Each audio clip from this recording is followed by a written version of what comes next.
Hey, what's up guys? My name's Nate. My wife and I are seven-figure Amazon sellers, and we run this YouTube channel along with the Hustle Buddies Facebook page to give you tools, tips, and advice for growing your Amazon business. Whether you want to just bring in a little bit of side income or you're trying to scale and grow this to a full-time level, we have a ton of free resources here and over on the group as well to help you achieve those goals. Thanks for watching. Now in this video, we're going to give you 5 actionable tips for how to make the most of Q1 on Amazon. Now if you're unfamiliar with Q1, that's the first quarter. It's a retail term for just the time from January until about the middle of spring, where sales usually are slowing down. We just came out of Q4. Q4 is like Black Friday, Christmas time, the huge holiday spending where everything is selling, everything's going crazy. And coming out of that, it can be a little bit depressing. So we're trying to give you some actionable tips to help you achieve more success in the coming year. Now, for our first tip number 1 is to stay ahead of your returns. Okay, your returns from Q4 can start to pile up. That's not necessarily a terrible thing. If you're getting returns, it means you made a lot of sales, okay? So it's a good thing that you're making all these sales and returns are going to happen, and you need to just expect that and account for that, okay? In general, when we're selling clothing, we see roughly a 10 to 12% return rate, but of that 10 to 12%, only about 1% of that is completely unsellable. If you receive something back and it still has the tags and it clearly hasn't been worn around and someone maybe just tried it on and it didn't fit or it wasn't their style or whatnot, you can absolutely just relist that stuff, okay? We're gonna cut over to today's returns.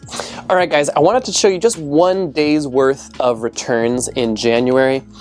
So you can see here, we've got 1, 2, 3, 4, 5, 6, 7, 8 things that got returned, okay? And this is very normal for January. When you're selling a lot of things for Black Friday and for Christmas, you're going to get a lot of returns. That's just the nature of things.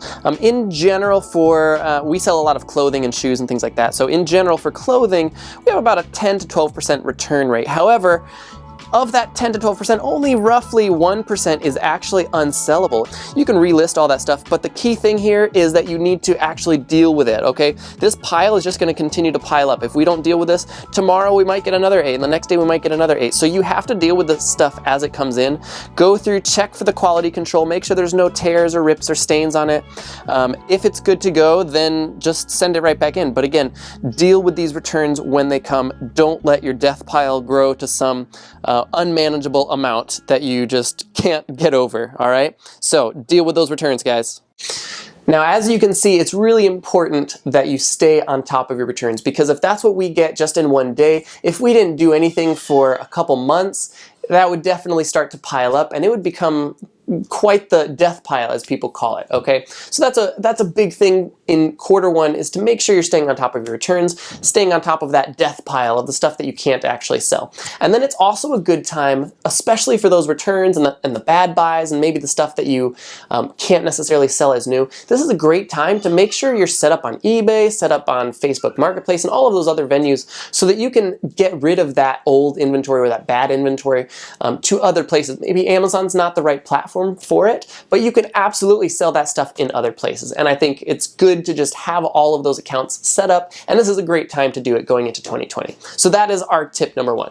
Tip number 2 is to just rein in your expectations. Again, we touched on this at the beginning. In Q4, everything is on fire. Everything is exploding. You can buy 10 of an item and it's sold out within minutes if you're merchant fulfilling something. I mean, stuff is crazy during Q4. So it's important to reevaluate your business going into Q1. We tell people don't quit your job during Q4 because that's not a realistic expectation or a realistic picture of what selling on Amazon is like. Yes, Q4 is fantastic, but that's only 1 quarter of the year. You need to make sure that your business is profitable and sustainable throughout the whole year, not just in the 4th quarter. So reevaluate your expectations. You might need to readjust some of your sales parameters as well. Maybe something that you were okay buying in Q4, maybe you might want to reconsider during Q1, because sales ranks, even though they're the same, something that's ranked, a toy that's ranked 200,000 during Q4, maybe that's selling every week. A toy that's ranked 200,000 during Q1 maybe is selling once a month, okay? So you need to just reevaluate your products and what you're looking for, and maybe lower your criteria a little bit to find a little bit of better products. Our third tip for going into Q4 is to continue to feed the beast. Feed the beast is a term that a lot of Amazon sellers use. It just means keep sending Amazon stuff. You need to think of Amazon as this insatiable animal that just keeps eating all of your inventory. And that's a good thing. That's what you want. You want them to just keep taking this stuff. And that's what they want. They have millions and millions of customers, and you want to make sure that those customers have access to all of your products all of the time. So keep sending Amazon your inventory, even when your sales start going down. If you stop sending an inventory, obviously this is an inventory-based business, so you won't have anything to sell. And if you don't have anything to sell, then you won't be making any money. So keep buying inventory, keep selling inventory even when your sales decline, as they inevitably will in Q1 of this year. That is our third tip. All right, for tip number 4, we recommend taking care of all of the boring, mundane, businessy stuff that you inevitably will have to do, but take care of it now during this slower season. It also helps you kick off 2020 on the right foot, okay? So set up your business entity, get your EIN number, get your business insurance, get your separate bank account, all of that stuff. Make sure you set it up now, and it'll save you so much headache down the road if you can start 2020 off doing things the correct way.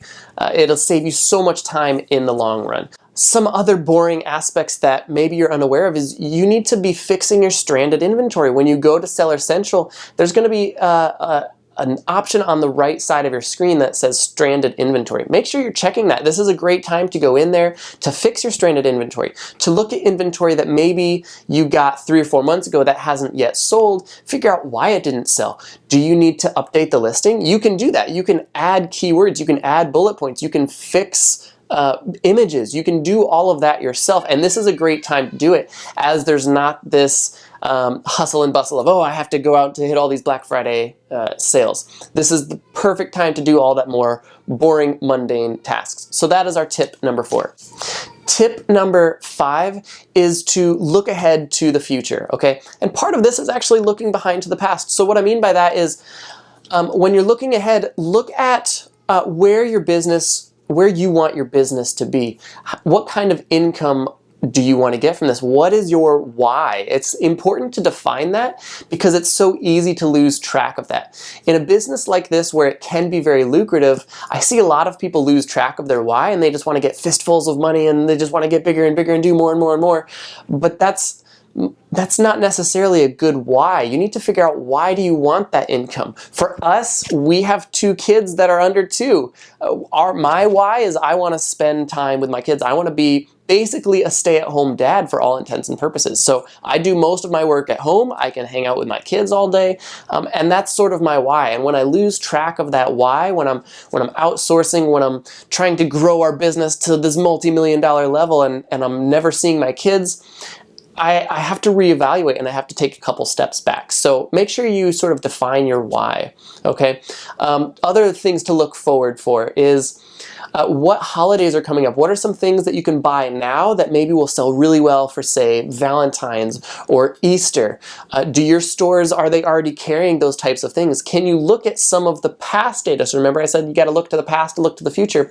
Pull up the Keepa data. If you see some Valentine's candy, it's probably ranked terribly right now because no one is buying Valentine's candy in January, but they will next month and the month after that. So if you're finding that stuff now, look at the Keepa data and historically pull up the data from 12 months ago to see if this actually started selling and when it started selling and how much it started selling for, because maybe the prices just aren't accurate right now. All right, so continue to look forward and plan out your year.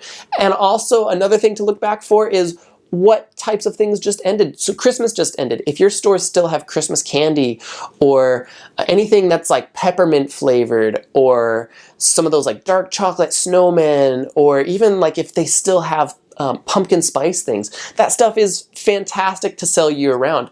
People buy that stuff all the time. So look at the data. Again, check out Keepa, see what it sells for year round. If you see that in store, pick up a couple, okay? So always be looking to the future and planning for what's coming next, and then take advantage of what just ended, okay? Those are our 5 tips to get your Q4 started off on the right foot. If you have specific things that you're doing for Q1 that you think are really valuable, feel free to drop them down in the comments section below. Give other people tips. That's what this channel and our Facebook group is all about. It's people coming together and sharing their experiences. So with that, if you haven't checked out our large Facebook group yet, head over to facebook.com/groups/hustlebuddies. Check out our group. It's a great place where sellers just come together, share ideas, share resources, and just lift each other up. We strive to make it a really positive and uplifting place for sellers, because oftentimes the internet can get a little bitey at times. So we try pretty hard to moderate it well so that everything is positive and uplifting. So check out that group if you haven't yet. Also with that, if you haven't yet liked and subscribed to this video, if you can do so now, that helps us a lot. It helps us with the YouTube algorithm, because all of those likes and subscribes tell YouTube that what we're doing is valuable and that they should show it to more people. So it gets our word out further and it helps us a lot. So we would really appreciate if you could do that for us, and we appreciate you, all right? We will see you out there. If you see me in store, come say hi. Hustle on, guys. We'll see you there.